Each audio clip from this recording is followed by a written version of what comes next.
So, second on the docket for the Thursday games is Dallas versus Washington. Now, yet another game here where a quarterback injury is the dominant story. Now, if Alex Smith didn't do his best Joe Theismann last week, this would be a different story. This game is very even with a healthy Alex Smith. Colt McCoy's not too much worse, though. I mean, if you track their careers, Colt McCoy's not done extremely well. He's not done well at all, really, but he's been on pretty bad teams. Now, Alex Smith, when he was on bad teams, he looked bad. When he was on really good teams, he looked serviceable. And really, when Smith went down last week, Colt McCoy didn't look bad.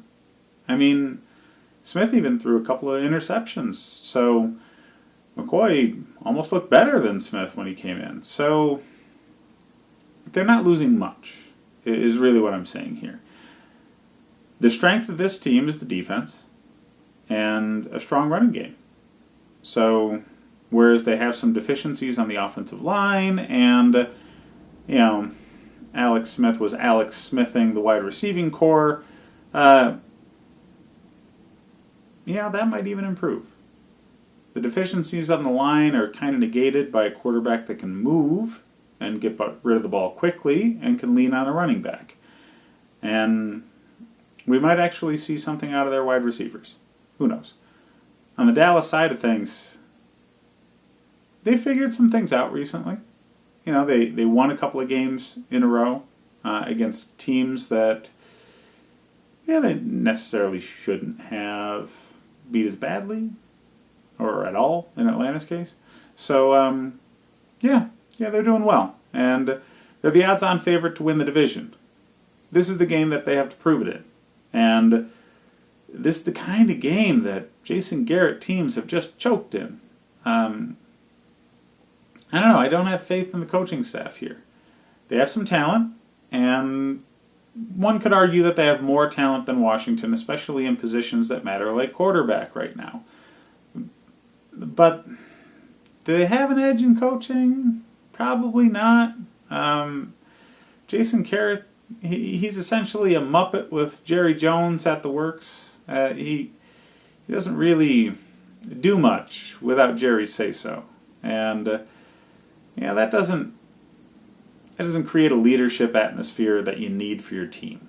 So I think Dallas has talent. I think they're not very deep in their talent. They have a handful of positions where they're really strong, and everything else, they're essentially playing backups. And that's not necessarily the case on the Washington side, especially on the defense. Washington's defense is really good. So this is one where I'd take the points. I still think Dallas is going to win, simply because teams generally don't do well when their second-string quarterback is starting all of a sudden most of the way through the season. But I don't think Dallas is really going to dominate this one. Washington's defense is too good.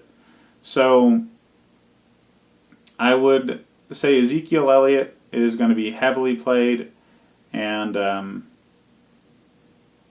I would avoid the receivers from Dallas because they're probably going to be ahead early, lean on the running game.